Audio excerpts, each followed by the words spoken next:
Hello, good day everyone. This is the Maritime Aviator Vlog Journal session 0105, or to be specific, this is my 105th Vlog Journal session. So of course, given with my predicament and my situation right now, and for security reasons, I will be saying this Vlog Journal entry in Tagalog for now, just for of course security reasons. So let's begin. So sa ngayon, medyo ligtas ako ngayon sa horror ng nitong barkong itong kayang i-offer. For the moment, day work muna ako, and yun nga, hindi pa ako subjected ng gwardya. May sinabi mga kasama ko dito na hindi muna magpapapalit ng ng shift until makababa ang isang opisyal, which of course to my relief okay sa akin yun, kasi mas gamay ko yung trabaho ng day work kaysa gwardya. At least walang masyadong walang masyadong hassle, or at least makakapag-build pa ako ng enough time para do sa gwardya na scenario, kasi yun nga, hindi ako familiar. I am an OS, not an AB. Pero itong kontrata nito, given na gusto nila magtipid at mag-short change ng mga crew, ginagawa ko yung trabaho ng dalawang posisyon para sa isang bayad o sahod na isa lang.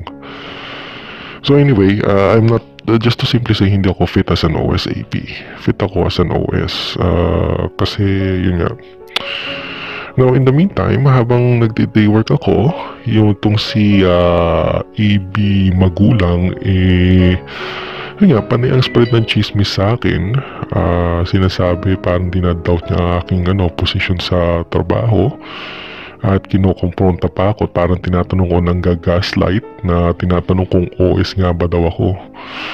Honestly, hindi ko na sinasagot yung ganyan kasi ayoko magkaroon ng heated conversation. At number one rule ko regarding sa bullying at harassment, since nambubulit na nga haras siya, is never ever confront yung mga ganyang klase na huwag iko-confrontahin kasi nasa barko pa ako. And napakadelikado yan, kasi pagka nagkompronta kami sa at sinagot-sagot ko siya, may posibilidad na lalo akong pag-initan, which is ina-avoid ko. Kasi to be honest, ang araw ngayon is halos 14 days pa lang ako sa barko. So isipin mo, hindi napakababa ng chances ko na na makaligtas, at pero malakas ang chances ko na mapag-initan dito. So siguro kung sasagot-sagutin ko siya ng pabalang is, kung may posibilidad na sagot-sagutin ko siya pabalang, it's either one, nasa airport na kami.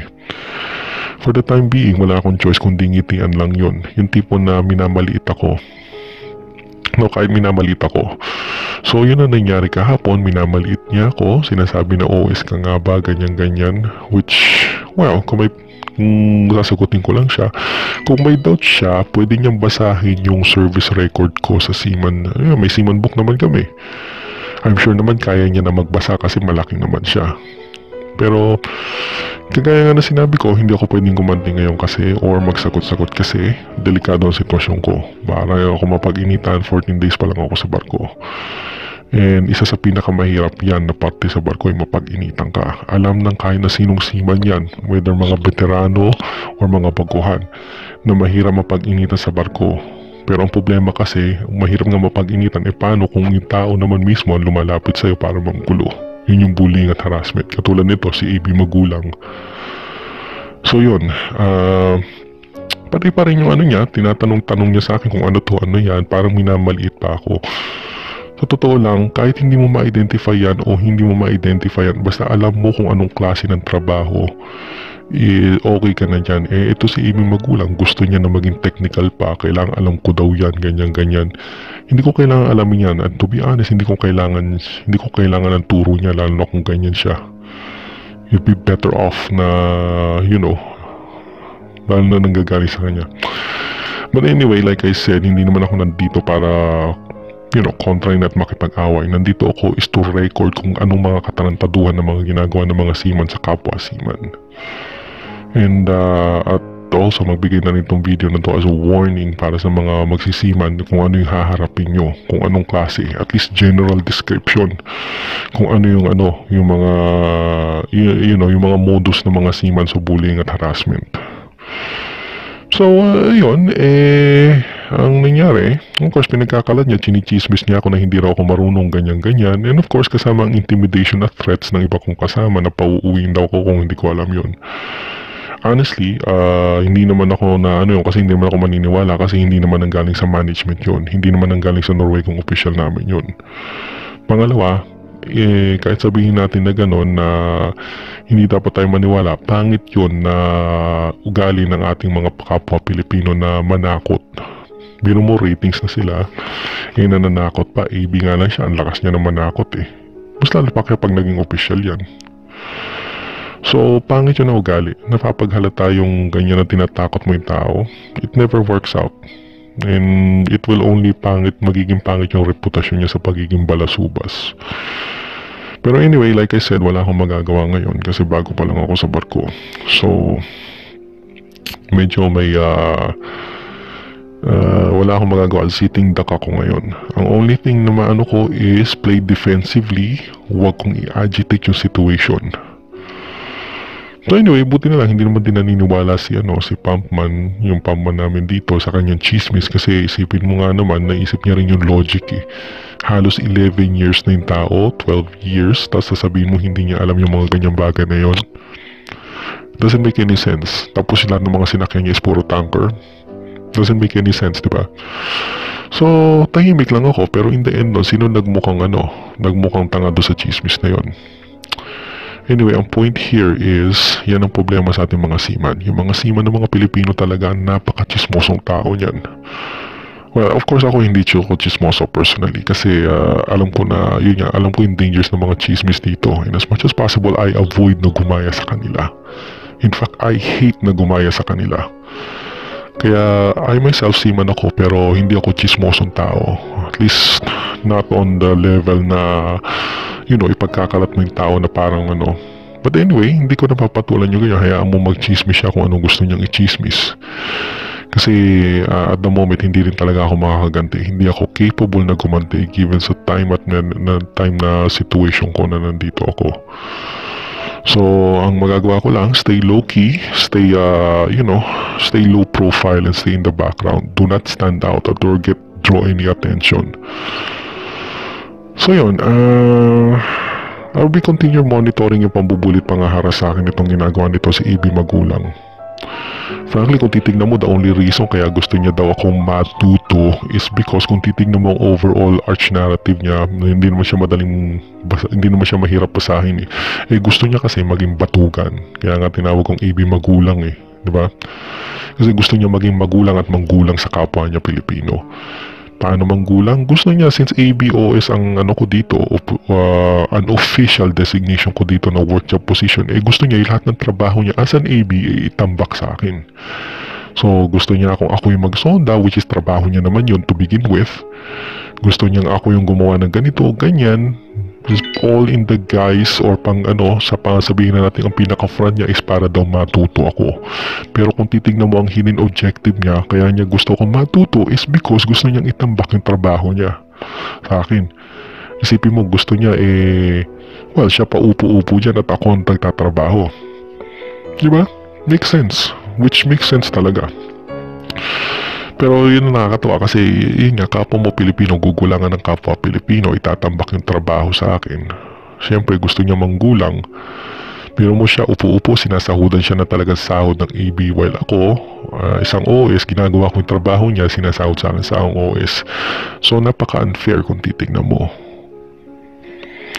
Pero yun nga, like I said, given sa situation na to, it's just so happens lang talaga na mayroon talaga ako nakikita na weakness part ko, yung hindi ako kasi marunong sa gwardya. Pero kung hindi required ang OS dito ng gwardya or at least may idea ako kung paano mag-gwardya ng maayos, sasabihin ko at nasa VLCC kami.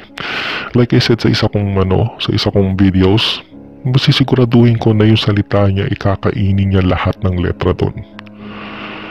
But anyway, sa ngayon wala akong magagawa. Like I said, paulit-ulit ko sinasabi ngayon is I only have to do is wait until the proper time.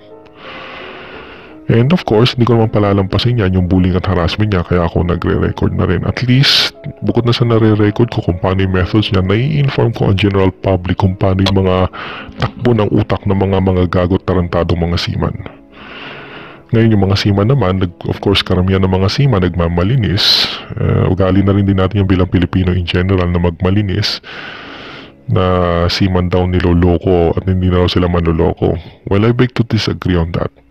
Sa ganitong bagay sa pagsisiman, ilang years na ako, isang dekada na ako, alam ko ang seaman ay hindi santo. Lalong, well, at least ako, on my part, hindi ako nagmamalinis. May mga katarantaduhan din ako na ginagawa, sila din meron din sila mga katarantaduhan na ginagawa. Now, malas ko lang ngayon kasi itong si AB magulang, puro katarantaduhan na naman ang ginagawa. Pero, for now, like I said, hindi natin kayang aksyonan yung ganyan given sa situation ko predicament. So, on a defensive move ako as usual. So, isa yun sa mga ginagawa niya, minamalit ako, kinakalat niya yung mga chismis na hindi raw ako marunong, etc. Well, anyway, wala naman akong ano doon. Ito naman mga kasamahan ko na crew dito, tinatakot pa ako na pauuwiin at kung hindi ko raw alam yung trabaho yun, which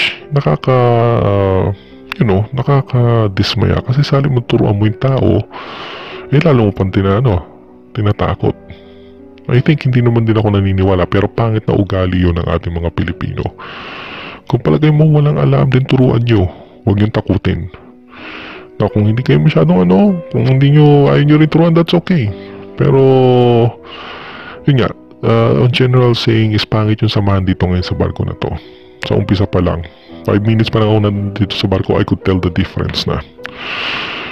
Sa akin lang, I'll keep a low profile just to avoid this. So sa ngayon, nga pala, may iba ako, sa ngayon nakaangkurahe yung barko, wala naman masyadong ginagawa kasi probably nag-await pa ng orders ng next loading port yung barko So, yun nga, for the moment, probably baka bukas pa mag-move out to kasi may gagawin na trabaho din ng mga taga-makina. Bubunutin nila yung piston ng barko. So, syempre, hindi makakatakbo ang makina kung walang piston. So, that will take at least a full day's work for maintenance. So, sa ngayon, ang gagawa ko lang talaga is time delaying tactics lang talaga. Time delaying, so on and so forth hanggang, matapos ko tong 6 na buwan na kontratang ito. But anyway, kahit hindi ko naman ito matapos, ang importante naman dito is yung informasyon na nire-record ko itong mga ganito. Kasi very important to para sa mga would-be seaman na malaman nila kung ano yung posibilidad ng mga dangers na kakaharapin mo. And at the same time, malaman nyo kung ano yung mga modus ng mga tarantadong seaman sa barko. In order for you, or in order na makakapanood nito to avoid. So yun, for the moment, wala namang masyadong nangyayari, so day work ako ngayon, so wala pa akong poproblemahin hindi ko pa poproblemahin ang gwardiya until next month. And of course mag-iingat ako sa sa mga kasama ko dito, wag ako magbabanggit, hindi na ako naglalabas na ng kabina, na kompleto na naman tong kailangan ko dito within a few days. So just for security reasons na rin na hindi ako maglalabas. So ano pa ba? I guess yun lang muna ang nangyari sa ngayon. Wala naman ako masyadong i-report na. So ito yung itsura nung situation namin sa barko. Nakaangkurahe ngayon kami sa British Isles for the moment.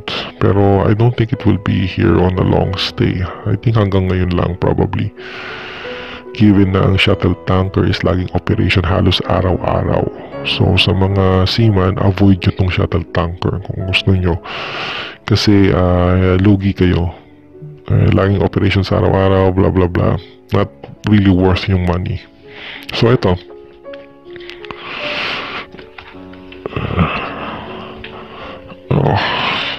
Okay. So ngayon, nakaangkurahe yung barko namin. As you can see, gabi pa ngayon. So morning ako nagme-make ng vlog ngayon kasi yun nga, mas maganda mag-make ako ng vlog journal ng umaga kasi makakaisip pa ako ng maayos and hindi pa, para fresh pa yung mga detalye. Okay. So anyway, yun lang. I have to be careful kasi delikado yung may bullying at harassment sa barko, and I will still continue to monitor yung mga methods nila for the moment.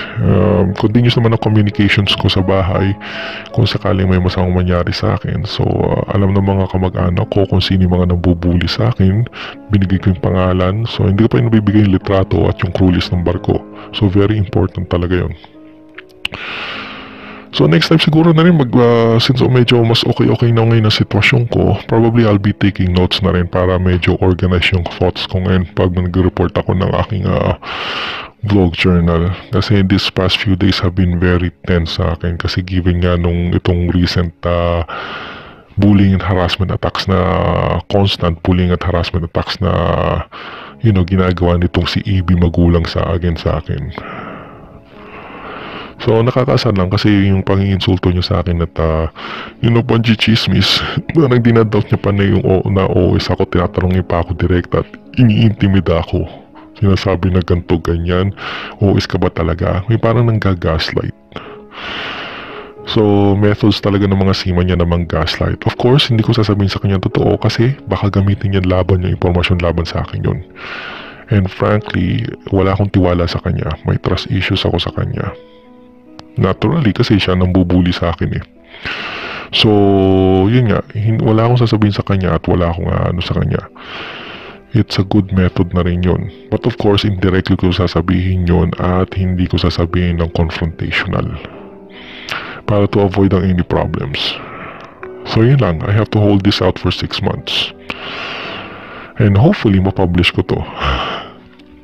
So anyway, yun lang muna. This is the Furry Archivist. Have a great day everyone and see you on my next vlog journal entry. I'll keep in touch, don't worry.